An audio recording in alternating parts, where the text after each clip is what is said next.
Emma starts private school Monday, my ex-husband's wife announced over the phone, her voice dripping with false sweetness as she delivered news that made my laptop screen blur before my eyes. We already enrolled her at Pemberton Academy. The paperwork's all done, tuition's paid, uniforms ordered. But I never signed a single form, never discussed changing my daughter's school, never even heard of Pemberton Academy until 10 seconds ago. So how exactly did they enroll my child without my consent? My name is Diana Torres, and I'm about to tell you how my ex-husband's trophy wife committed identity theft, forgery, and fraud in her bizarre attempt to steal my daughter, and how her own vanity brought her down. First, let me explain the custody situation. My ex-husband Richard and I divorced 4 years ago when Emma was 11. Standard split, joint legal custody, shared physical custody, alternating weeks. It worked fine until Richard married Britney last year, a 28-year-old Instagram influencer who thought being a bonus mom meant redecorating Emma's room at their house in pink and gold despite Emma's explicit hatred of both colors. Emma and I had chosen Lincoln High School together. She'd shadowed for a day, loved the art program, made friends at orientation. She was excited as any 15-year-old gets about school. We'd registered in March, picked classes, even bought the spirit wear. Everything was set. Until this phone call on the last Friday of August. I'm sorry, what? I managed, gripping my coffee mug so hard my knuckles went white. Pemberton Academy, Britney repeated slowly, like I was dim. It's very exclusive. Richard's connections got her in despite the late application. She'll get a much better education there. Britney, you can't just enroll my daughter in a different school without my permission. That's illegal. She laughed, actually laughed. Oh, Diana, always so dramatic. We have joint custody, remember? Richard has just as much say in Emma's education as you do. Joint legal custody requires both parents' consent for major decisions. School changes are major decisions. I didn't consent to anything. Well, the school has all the paperwork, so clearly you did. Maybe you forgot. I know you've been stressed with work. I hadn't been stressed until 30 seconds ago. Now I was approaching apoplectic. Put Richard on, I demanded. He's golfing. But don't worry. We'll handle getting Emma to school Monday. Our week starts Sunday anyway. Toodles. She hung up. Toodles. This woman had just informed me she'd enrolled my daughter in a different school and ended with toodles. I immediately called Richard. Straight to voicemail. Then Emma, who was at her friend Sophia's house. Mom? What's wrong? She could hear the tension in my voice. Have you heard anything about Pemberton Academy? That snobby private school across town. No, why? Britney says you're enrolled there, starting Monday. Silence. Then, what? Mom? No. I want to go to Lincoln with my friends. We have art club planned, and Mr. Vasquez said I could take advanced studio, even though I'm only a sophomore and… Baby, breathe. You're going to Lincoln. I'm handling this. How can she just… She can't. And she didn't. Trust me. I hung up and immediately Googled Pemberton Academy. $30,000 a year. Uniforms required. Mandatory Latin. No visual arts program. They focused on classical education. Everything Emma would hate. I called the school. Pemberton Academy, this is Margaret. Yes, hello. This is Diana Torres. I'm calling to check on my daughter's enrollment. Emma Torres. One moment, yes, I have her here.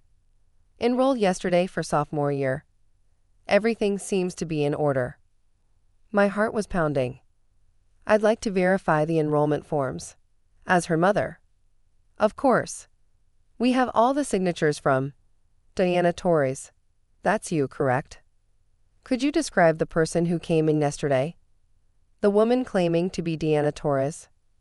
Pause. I'm sorry. Because I'm Diana Torres, and I wasn't there yesterday. So I'm very curious who's been impersonating me. The silence stretched. Ma'am, I think you should speak with our headmaster. Can you hold?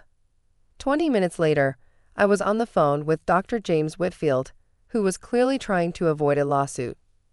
Mrs. Torres, there seems to be some confusion.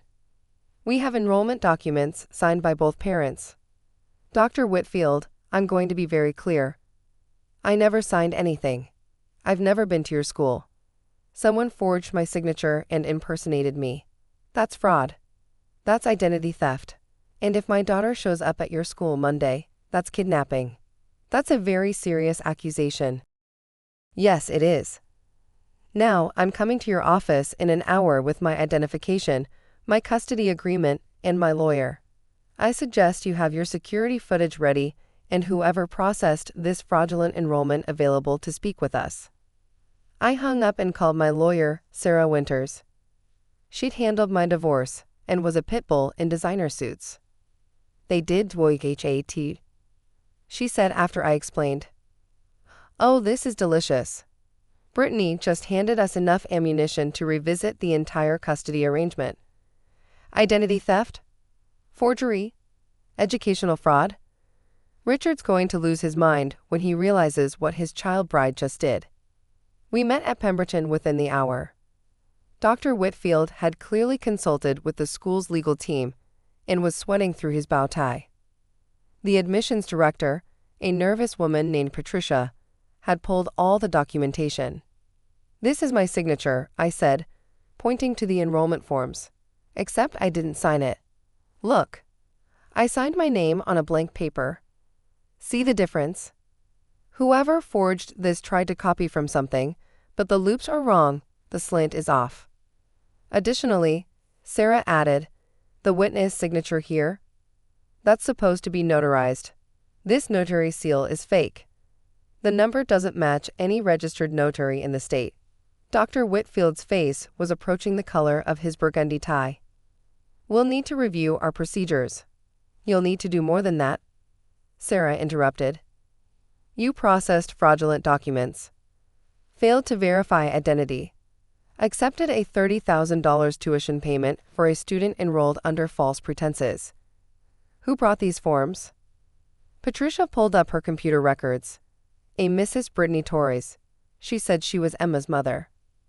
Brittany Prescott Torres is the stepmother, I clarified. She has no legal authority to make educational decisions for Emma. She had documentation, Patricia said weakly. Fraudulent documentation, Sarah corrected. I'll need copies of everything, including your security footage. The security footage was the nail in the coffin. There was Brittany, dressed in what I can only describe as wealthy mom cosplay. Designer pantsuit, oversized sunglasses indoors, carrying a $5,000 purse I'd seen her flaunt on Instagram. She was accompanied by a woman I didn't recognize. Who's that with her? I asked. Patricia squirmed. She introduced her as the family assistant. She had a folder with all the documentation. Freeze that frame, Sarah commanded. Zoom in on the folder. The assistant was holding a folder labeled Emma Torres, Educational Documents. Inside, visible at the edges, were what appeared to be photocopied signatures, probably from old-school permission slips. That's conspiracy to commit fraud, Sarah said cheerfully. This just got federal. Interstate commerce, wire fraud, the works. Diana, what would you like to do? First, cancel this enrollment immediately, I said.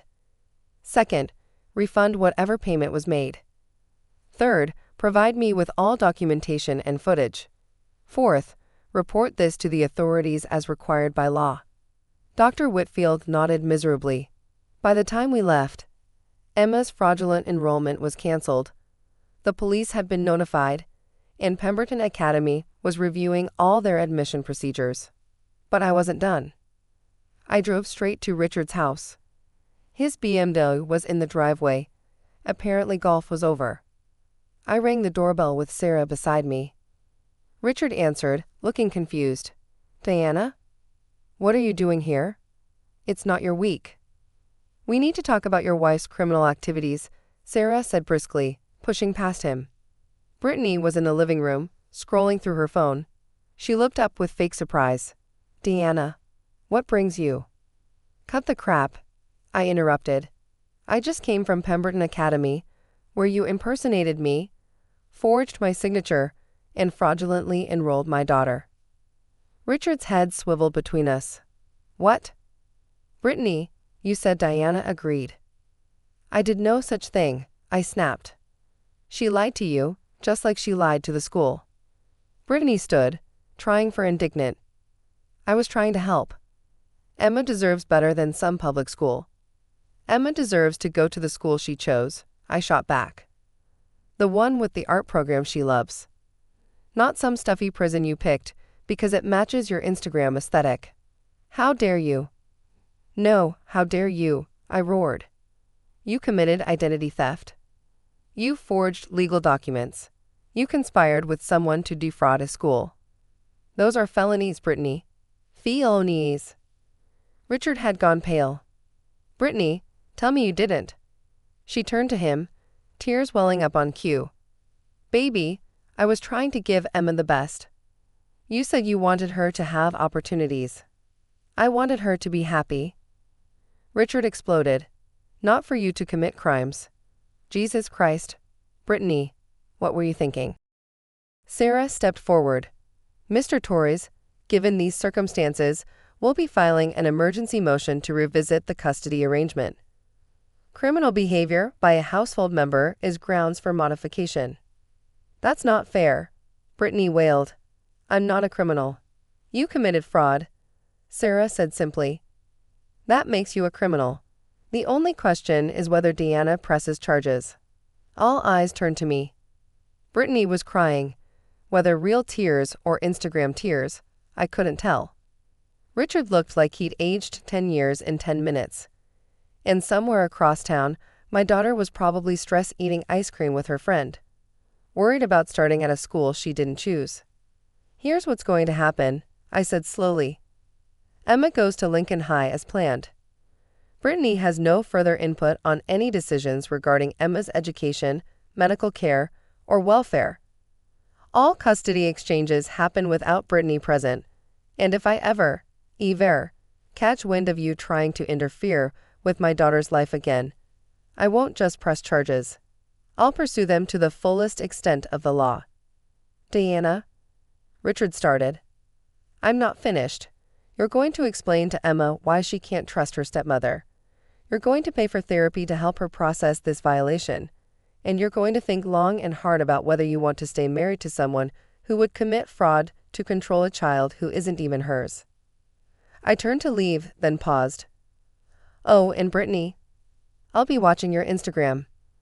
If you post one word about my daughter, one photo, one bonus mom reference, I'll have Sarah here file a restraining order so fast your follower count will spin." We left them in their perfect house with their perfect problems. The next few days were a whirlwind. The district attorney's office contacted me about pressing charges. Apparently, Pemberton had found 3 other suspicious enrollments they were now investigating. Brittany's assistant turned out to be her cousin, who sang like a canary when questioned, admitting Brittany had paid her $500 to pose as a family employee. Richard filed for divorce within a week. Turns out Brittany had been making other questionable decisions, credit cards in his name, attempts to add herself to his investment accounts, trying to legally adopt Emma without anyone's knowledge or consent. "She played me," he told me during a custody exchange, looking exhausted. "I thought she loved Emma.